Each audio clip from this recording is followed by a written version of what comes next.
San Francisco, and Jessica? Portland, Oregon. Yeah. Oregon. All right. I'm just north of Toronto in Canada. Oh, cool. We were just a few minutes ago on another video call with one of our partners up there in Toronto. Nice. Sort of comparing notes about what it's like on the ground in each of the places. Yeah. Well, I'm out in the country, so I have a 100-acre farm, and everything's pretty quiet around here. It's calving season, but that's a bonus, right? That's like a mental health boost for absolutely maybe cows to play with. Well, unfortunately, I don't have cattle, but my realtor does. The biggest challenge here is isolation. Oh, yeah.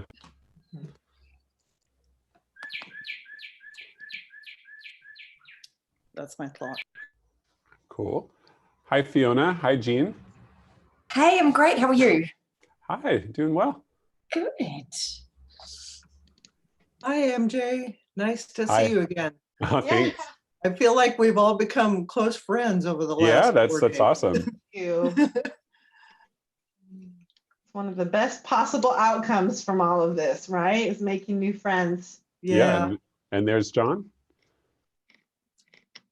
Hello, MJ, Jessica. Hello, good morning. Ahoy. Hi, So while we're getting started here, just wanted to give a moment for Jessica to introduce herself, and I as well. And then we'll jump in and give an opportunity for people to briefly introduce themselves in chat or on audio. So Jessica, take us out. Good morning, everyone. I am Jessica Long. I am co-CEO of Causit Inc. along with MJ Patroni, who will be the main facilitator on today's call. And my CEO role, the E in there, is empowerment. I'm the Chief Empowerment Officer.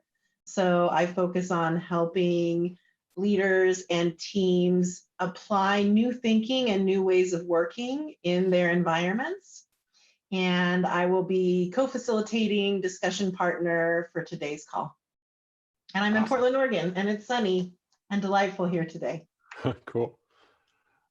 My name is MJ Patroni. I'm also a co-CEO at Causit.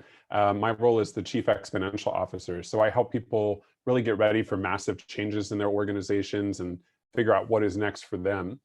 In the last few days in our Rethinking Remote series, we've covered content ranging from the really tactical elements of how do you communicate with your teams that you're going to start functioning remotely, to these more big picture elements like how do I move large events online.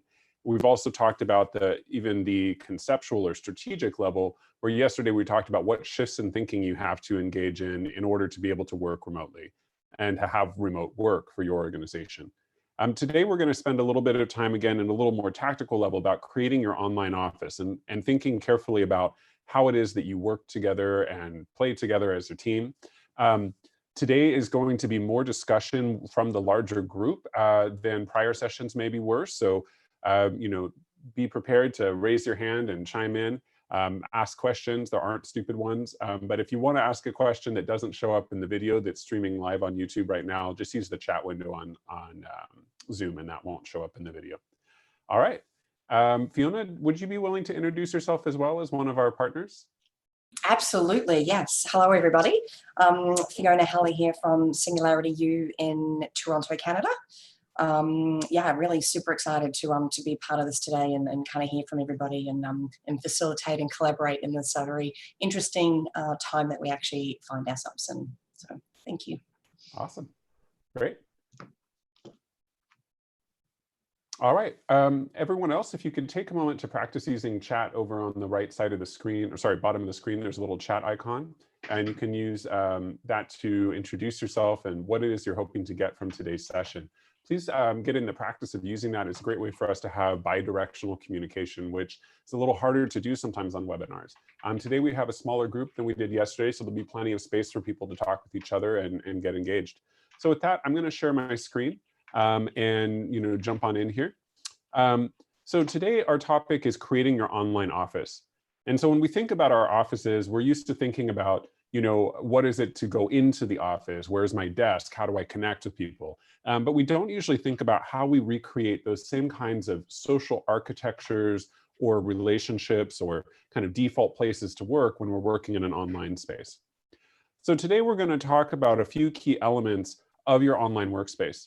So just as we have a workspace at our desk and we think of what's on the desk and, you know, who we need to be talking to is represented in a calendar somewhere, there are analogs to all of the digital tools that are out there, but not all of us are familiar with what translates to what.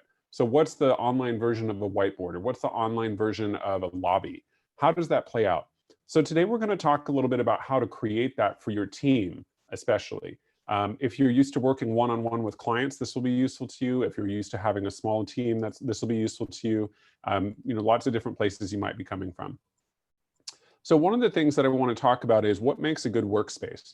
So, you know, irrespective of the online piece, what makes a good workspace for all of you? What's your favorite part about a good workspace?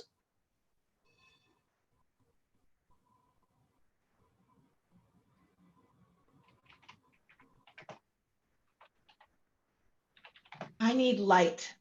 I need Yeah. good natural light if possible. Yeah, definitely.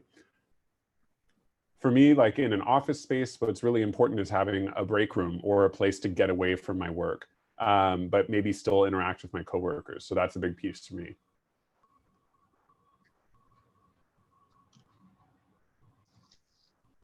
Quiet area and light. Someone else put that on there in the chat. Good internet connectivity. Yeah, absolutely. So we talked about some of those tactical pieces the other day.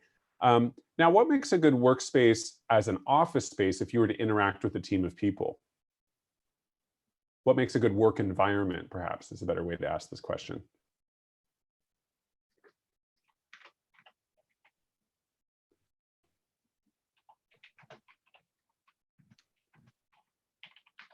So Fiona is saying open communication, common areas and hallway chats, freedom to work from wherever. Fiona, can you say a little bit more about the open communication? Like, what does your workspace look like when we're not in these current circumstances? Yeah, so we have numerous channels with our team. We have a relatively small team, maybe around 8 of us. We are all based here in Toronto, but again, when we are working in these kind of like remote areas, we have dedicated Slack channels. We've actually opened up like a specific kind of like fun channel as well to really sort of share some good news stories. But very much open communication, acknowledging everything and just kind of having that mindset that we don't presume that everybody knows everything. If we haven't spoken to them directly, then we're going to bring it up during our meeting or our calls. Yeah. So what does your physical office look like, you know, up there in Toronto? As in my physical office where I am today, or a normal The one office? where you would quote unquote normally be, kind of pre-COVID. Yeah, so we're actually in a co-working space. It's about 8 stories, and we actually work very closely with another company. So we're actually side by side. So it's fully glass, and we can obviously see in and out. But we have another office right next to us, so we can kind of look through the window and make kind of hand gestures, and very easy to be able to walk around the actual space there. Got it. Yeah, so one of the things is like these ideas of being able to see what others are working on and get their attention without having to completely interrupt them, right? So this is one of the things that we want to start to think about. Another thing that makes a big difference in shared workspaces is that sometimes we have something that lets us know about some shared understanding. So we have whiteboards, or we have posters, or we have, you know, displays of some sort that let us know what everyone's working on.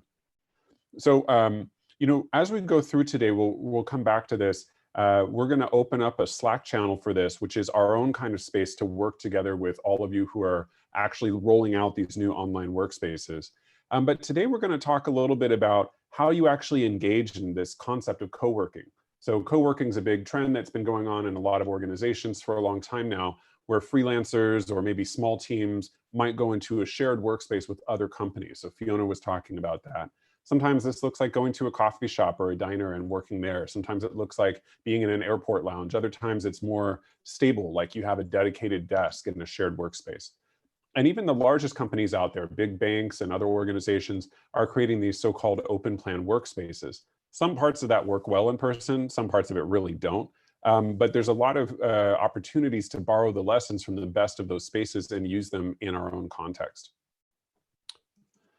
So the question that you want to start to ask yourself is, how do you design the office together with your colleagues? So where will work actually occur?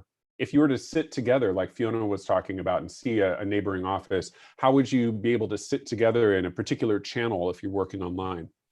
What about the chores? So in the physical office, we have obvious chores like you got to clean up your dishes and empty out the fridge, but obviously some other ones too. What are the digital chores that you would have to consider in order to work remotely? So how do you have to create a rhythm and cadence to make sure that, you know, the whiteboards are cleaned off, as it were, in your digital spaces and not just your physical spaces? And what are some of the principles for collaboration? So one of the ways that we like to think about this, just to give an example and ground this a little bit, is that we like the idea of sitting next to each other. So how can you hop on a video call with others and be in the office with them without actually having to have a face-to-face meeting? So Jessica, could you share a little bit about how we do kind of our co-working buddy situation at Causit? Yeah, absolutely. So I would say the top most popular way is by just setting up co-working calls. And what I think is unique about the way that we do it is it's not necessarily people who are working on the same thing. So as you can see in what MJ's created, this very cute screen capture on the slide with all of our great comic book icons, we often are all working on totally different areas of work. But because that can make you feel isolated, as we've been talking about, we'll reach out to someone or even just post in a team channel, hey, is anyone interested in having a video call open for the next 30 minutes or an hour or at a specific time of day, so that we can have that office experience, even though we're not working on the same thing together. So just having that creation of a virtual shared space or virtual desk buddies, you could think of it as, really helps. And it's also a great opportunity for that shared expectation piece that MJ just mentioned of, you know, do I need it to be perfectly silent even though we have the call open? Or am I open to having a little side chat going on with you? And or can we listen to music together while we have our heads down in some work? So just really creating an atmosphere and shared expectations virtually, even if you're not working on the same thing together, is really huge. And then we also have this accountability buddies term that we use, which is, you know, I know that I need to do this thing and it's due by 2 p.m. Can you please just send me a Slack message in 30 minutes to ask me how I'm doing? Or making a promise to a coworker instead of a client. I know I need to create these drafts by the end of the day, and I'm going to check in with you at 3 to let you know my status, as a way of just keeping yourself on track, even when there's not that sort of created environment of the office that helps everyone make sure they stay focused. Does anyone else have any wins from working online with a small team or a small group?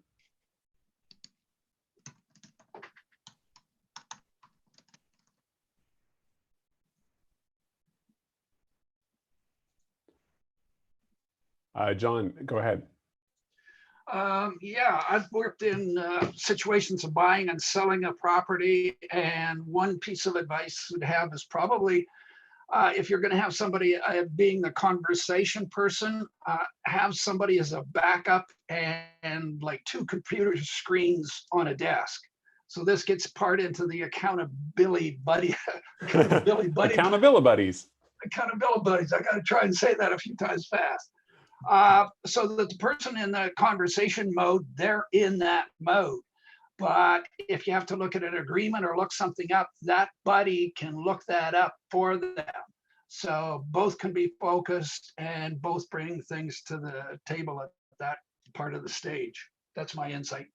Yeah, so having different roles for people on a call. So like Jessica is making sure that everyone gets heard today and is attending to the chat and the AV logistics. I'm doing the presentation portion of it. So we have some sense of how to balance that back and forth in this semi-formal setting.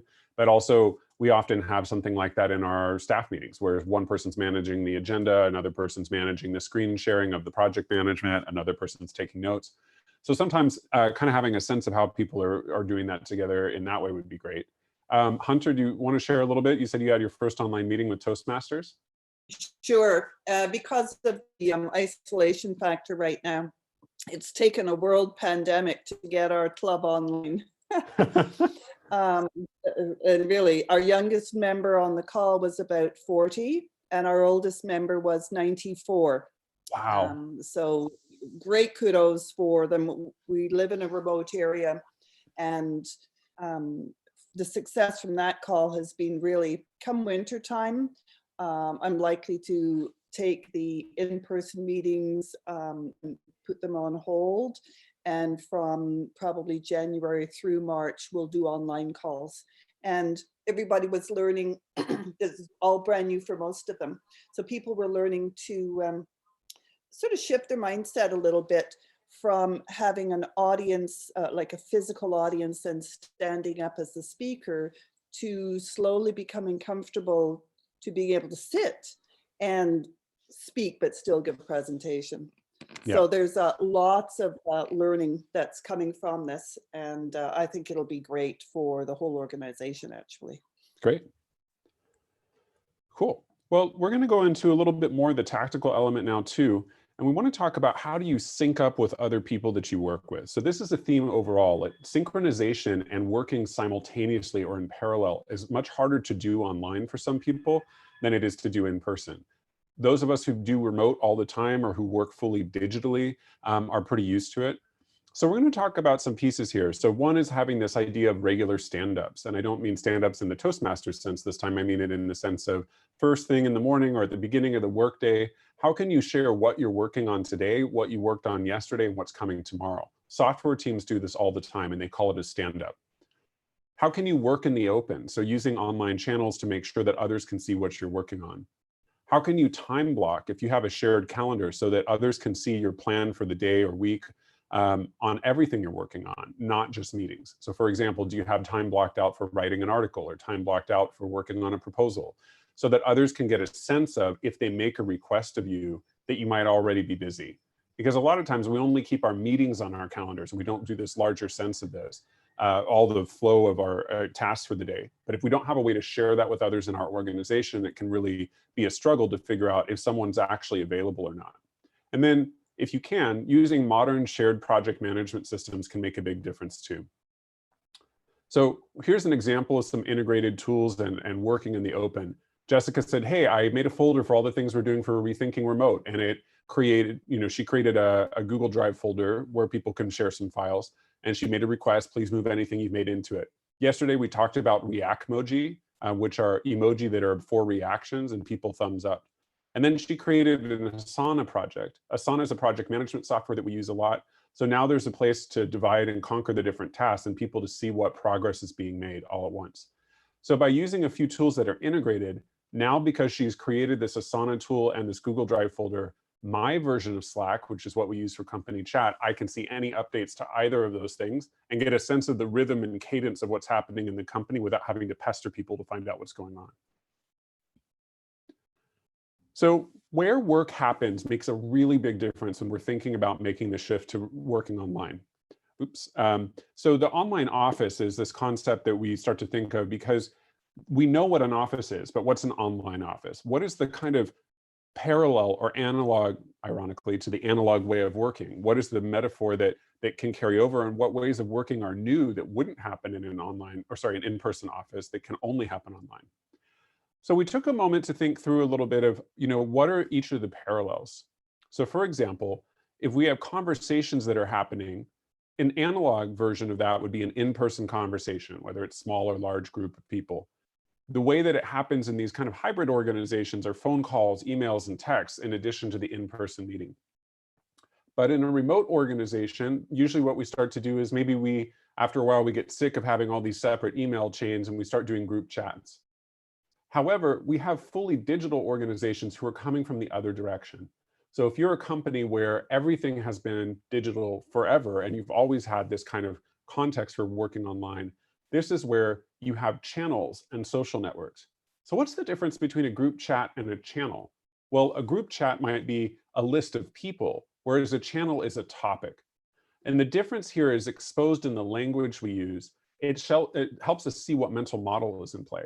So the mental model of channels is working in the open.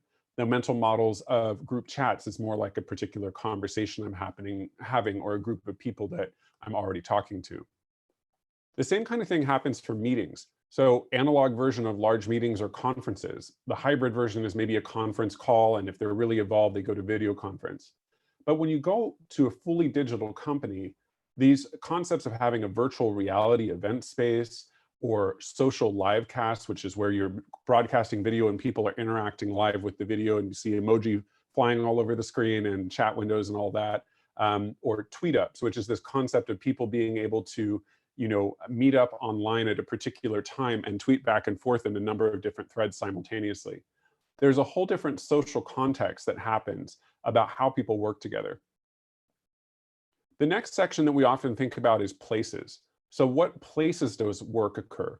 Well, in the analog worlds, it's offices, exhibit halls, or expo centers, meeting, conference centers. Maybe it's restaurants or cafes. They're physical places that are very obvious to us. In the hybrid world, usually what we're doing is we're broadcasting a version of what's happening in the physical space. So there might be people participating in something in a physical space, but the people who are remote are just watching a version of it, like they're sitting back and watching conference television.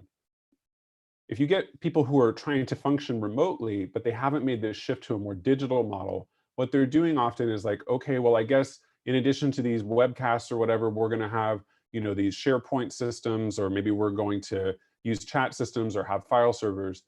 But the really cool digital companies out there are often actually looking at online campuses or office spaces.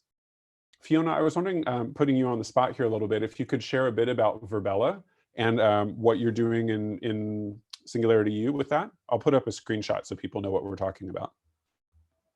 Absolutely. Thank you, MJ. This is a really exciting platform that we got kind of exposed to probably 4 months ago now, and definitely something that we're using more regularly. We actually had our morning stand-up meeting this morning in Virbela for the first time as a team. So as you can see here, you can actually create your own avatar. And then you actually join, and you can have your own private room. As you can see, there's different presentations around the wall as well. So you can actually, as you normally would in a face-to-face meeting, you can share pictures and links and documents. You can sit down at these areas. You can stand up. You can actually move around and ask questions.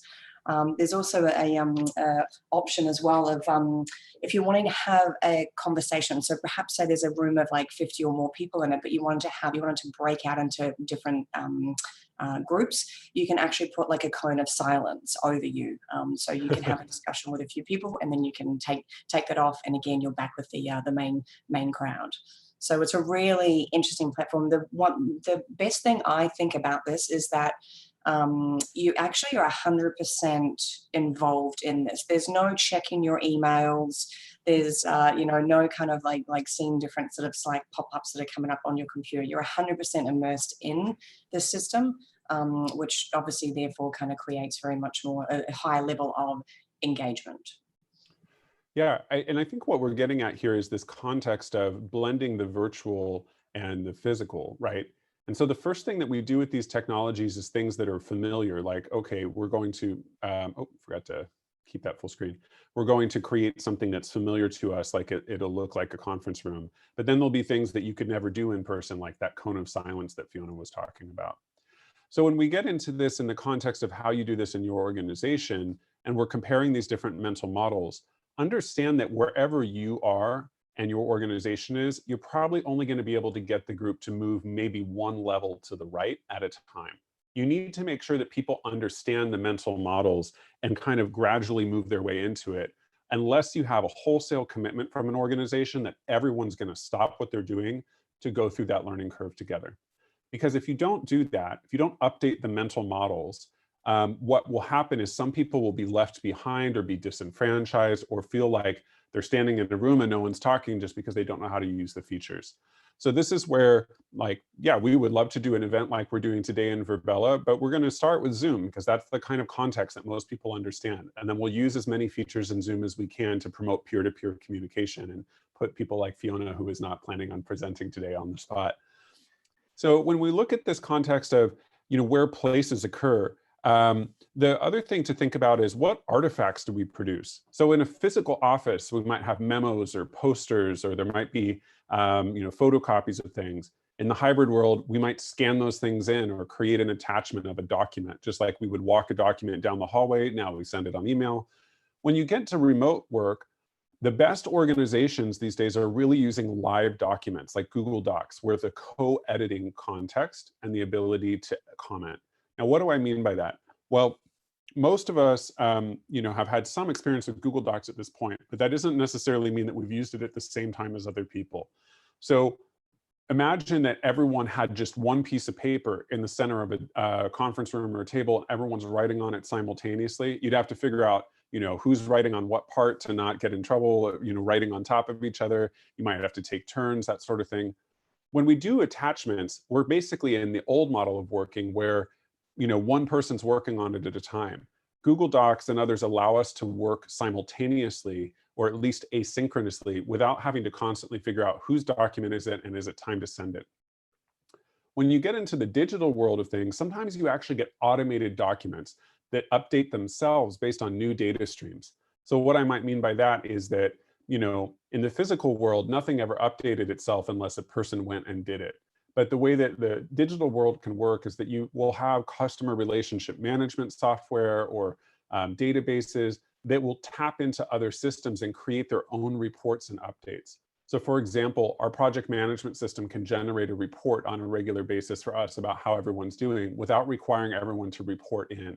Or our email system might tell us how much activity is happening with a certain client without us having to think about it. And that's a whole new mindset for organizations who are more used to operating, sorry, I keep accidentally advancing the slide here, who are used to operating in this more analog way. And then finally, continuing on this theme of co-creation, in the analog world, if we want to create something together, we often use chalkboards or whiteboards or maybe poster boards, a flip chart. In the hybrid world, we might have like whiteboard sessions where there's someone in person and then the rest of the the group that's watching remotely is maybe watching through a camera. Remote participation, you start to see this converge where an individual process like creating a document also becomes a group process for co-creation. Some of the tools that you'll experience, you may think of it first as a word processor, just like Microsoft Word, but then you'll realize that there are collaboration features built in that were never in other contexts that you're used to working in. And then the really cool stuff are these digital tools where there's multi-user online whiteboards and discovery tools or search.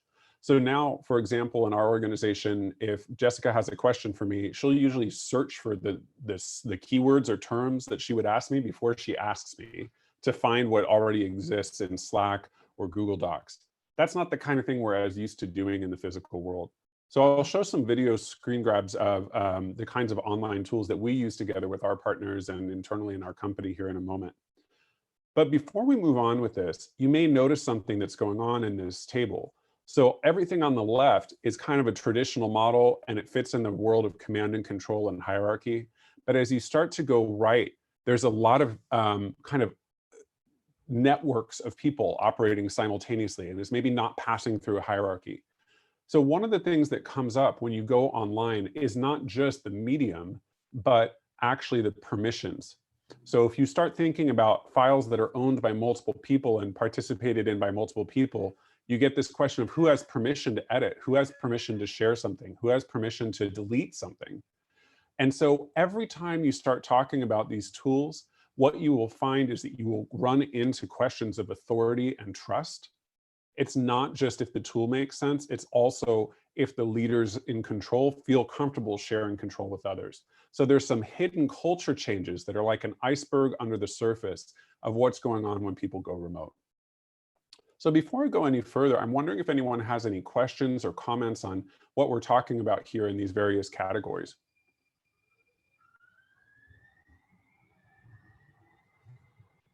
Also, it looks like there was maybe some chat activity, but I'm wasn't watching that at the same time. Okay, great. So anyone used a new kind of more modern tool with a traditional organization and run into some of those culture issues in the process? Keep in mind, if you went to go speak right now, you might be muted and you need to unmute yourself.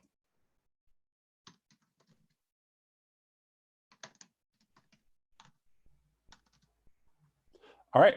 Well, I'll move along to show us some examples and ground this in some real world examples of how this plays out. So, this is an example of Slack where we work in the open. So in our organization, we have channels where we organize things by topic. We talked about this in more depth yesterday, so I won't go into a ton of depth here. But what's different about this is, the people who are here, David and Jessica and Kenny and myself and Alexi, we're not going and sending a group text to those people. We're actually participating in a channel about content.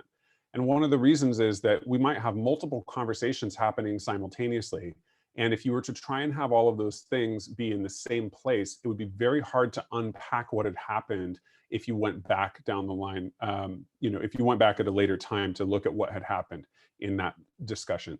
So if you've ever been in on an email thread where people are talking about topics that are all over the place, and then you ever try and figure out where something happened in that email thread, you know what I'm talking about. So one of the things that you have to think about when you work online is, if we're going to work in the open, how do we organize the workspaces that we're functioning in? Another thing that you might want to think about is, what would it mean to work in a tool where lots of different things are interconnected and it doesn't have to be linear like a document or a chat? So this is a tool that we use called Miro. And this is a board where we've been working on content around digital fluency. And what you can see here is that there are a lot of different whiteboards. So one is about this particular questionnaire we're working on. Well, it turns out this isn't in the tool called Miro. This is actually a Google Doc, which is embedded, which means that I can go over and edit it myself in another window and see what other people have been doing as well. So what's interesting about the way that these kinds of tools work is that, like we were saying before, they're integrated. And you can see over on the top right, I'm not the only one in the document. That little pink D there refers to David, who is another person working on this document at the same time. And if I were looking from his computer, he would see my cursor moving around with a little highlighted icon. The same token is true in this online whiteboarding software that we use, where you can see how lots of different pieces are interconnected because someone has drawn a connected line. If you want to work online effectively, you have to think about what the best offices and organizations might do in the physical world and see if you can find some online version of it that works for everyone. But again, understanding that there might be a learning curve. So one of the things to think about is, are there champions or ambassadors or advocates for some of these digital tools who commit to learn a bit more about them and then bring others along for the ride? So we think of change as being a bit like a trapeze. You're not going to jump and make this trapeze leap if you haven't seen someone else do it safely before you. So you might be the first person in your group or organization who's adopting a new tool and then helping other people along with it. So you think about it as waves of adoption. What wave of adoption are you going to be on various tools? And are there some that you're willing to champion, or others will you let someone else do that heavy lifting and then come along for the ride later? Another thing that you can think about with these online tools are, how do you create something that really actually replicates a physical office? So this is a tool called Sukoko. And really what it's designed to do is help you create little office spaces like breakout rooms or a library, or the recreation room that they have here, or a lobby where you greet new people who are coming into the organization. Sometimes these things can feel a little contrived. Other times it's really helpful. It just depends on the culture of your organization. If people are really used to finding people to have a conversation, knowing where someone's working actively can be really helpful. There's another tool I found called Tandem, and it plugs into your various online tools and lets you know what other people are working on. So I could see that someone named Stephanie is working in Google Docs, and Kevin's over in the project management system, Asana. Another person is working on user experience designs in Sketch, which is an illustration program. So being able to see where people are working helps you discover. And then you might have people who are in an office talking to each other or sharing a work session like Jessica was talking about earlier. You can also see, is there a possibility for spontaneous conversations that were not pre-scheduled, just like you would have in a real world office space, and why it's sometimes very hard to not be in the office. There are these conversations that arise or emerge organically. And then this sense, again, like these co-working kind of sessions where you have an overlay of a voice and video call that's happening, you guessed it, in tandem with other people in the organization. So the key thing to look at in these various tools are, do they have enough integrations to make it easy for your team to join? And do they have a very low learning curve in order to start having people experience new value? So the software that we were showing before with all the sticky notes, Miro, there's a lot of really advanced features it has, but it's really obvious when you first get in there that you can create a Post-it note or a sticky note and connect it to other sticky notes. That's the most important feature for people to get started with. All the other stuff comes down the line later. So this is where you need to start to apply some principles for good design and helping people understand the intention behind a tool that you're selecting so that they don't just think you're asking them to do a new tool for no reason. So I want to open it up for discussion and see, do you have specific questions or suggestions around creating online office spaces that have worked well for your organization, or do you have a challenge that you're facing that you'd like to talk through with others?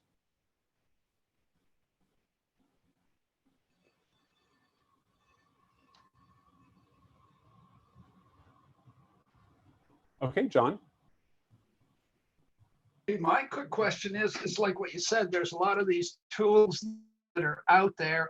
And for people starting to work remotely, what would be your suggestion, your advice that as a startup tool, like you said, Miro is fairly easy, but I guess what's the simplest tool to start out with to get a group going?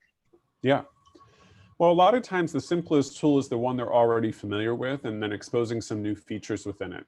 So if you have an organization where people are already using Gmail, or most of your members have Gmail already, then that's a great example of where you can use another feature within someone's Google account, which is a Google Doc.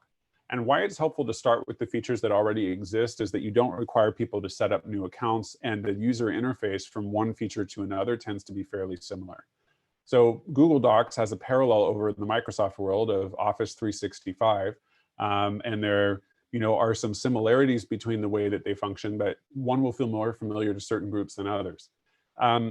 The foundational piece that we suggest is that you have what we call a minimum collaboration stack.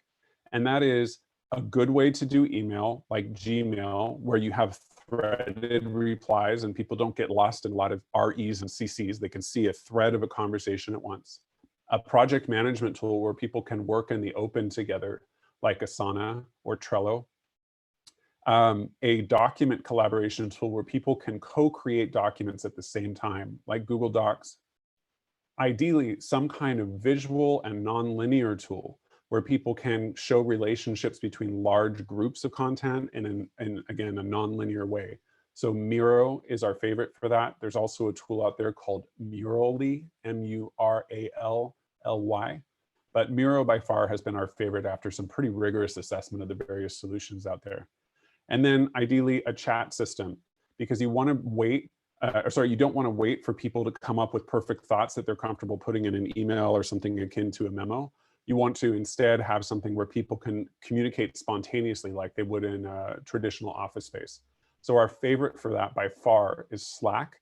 However, some organizations are already kind of wedded to Microsoft and they may use Yammer or Microsoft Teams for these things. It's more important that there's a critical mass of people using it than that you have the perfect tool. But all of the tools that we've suggested, Google Docs, Asana, Miro, Gmail, and Slack, integrate with each other. And that's a key mental model that's important.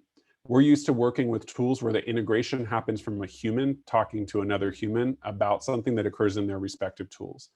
When you're working online and fully digitally, not just a temporary remote situation, but maybe a long-term situation like many organizations are facing right now, it's ideal that your tools can actually integrate relatively seamlessly so that people don't do a lot of double entry to say, oh, I wrote a project update in this Google Doc, but here's an excerpt of it that I'm going to now paste over in this other thing, that I'm now going to paste in this other thing.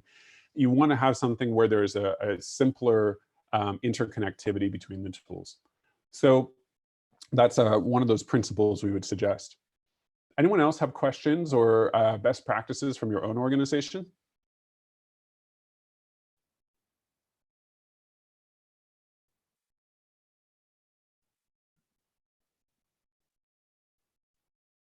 Don't be shy. All right.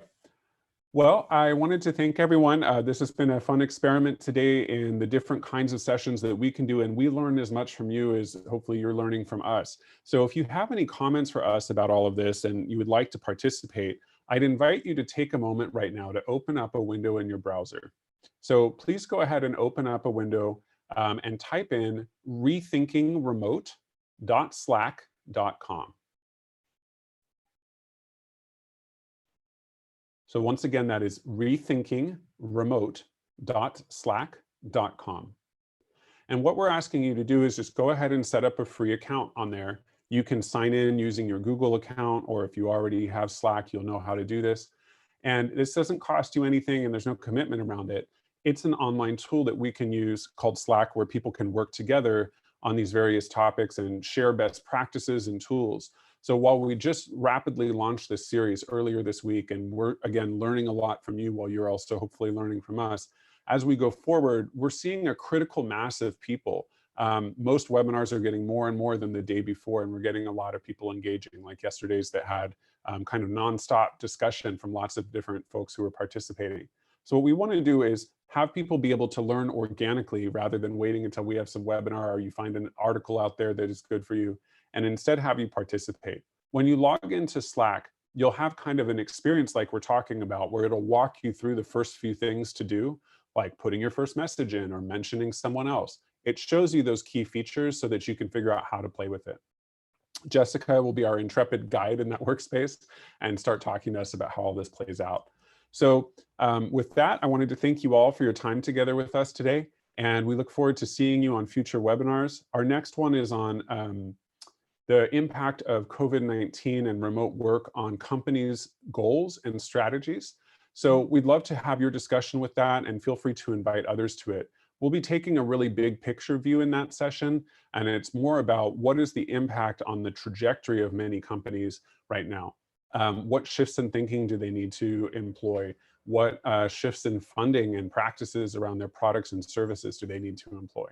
And then we'll be repeating some of the sessions from earlier this week again next week. So sessions like how to move large events online, like conferences that occur online, like Fiona was speaking about, or how do you set up your remote work plan with your team? So with that, thank you again.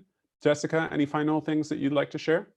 Yeah, two pieces. One is that we are preparing an email that will go out this afternoon to you all and the attendees of the previous webinars this week that has information about the shared online workspace Miro board for everyone who's been participating, the Slack channel, information about the recordings of the webinars, etc. And included in that is links that you can send out into your own network. So that's my first headline is, by no means do we want these to be constrained spaces, that we would love to be the hosts of an evolving community. So please do invite others in your networks into both the Slack channel and the Miro space. The second piece is that we are, as MJ said, very interested in what other topics or facets to focus on. We do intend to continue this webinar series for at least the near future. And while we get that rerunning the series so that people who missed the first time is valuable, we also are really interested in, is there a special focus or a specific question that you would just like us to host a problem solving session around? We're really interested in hearing about those things. So please do be in touch either through email or, as we said, the Slack channel is a great way to have that direct communication with us as well. So with that, I'll just say thank you all and expect to hear from us soon. And we look forward to the future conversations. Take good care of yourselves. Thanks, everyone. Take care.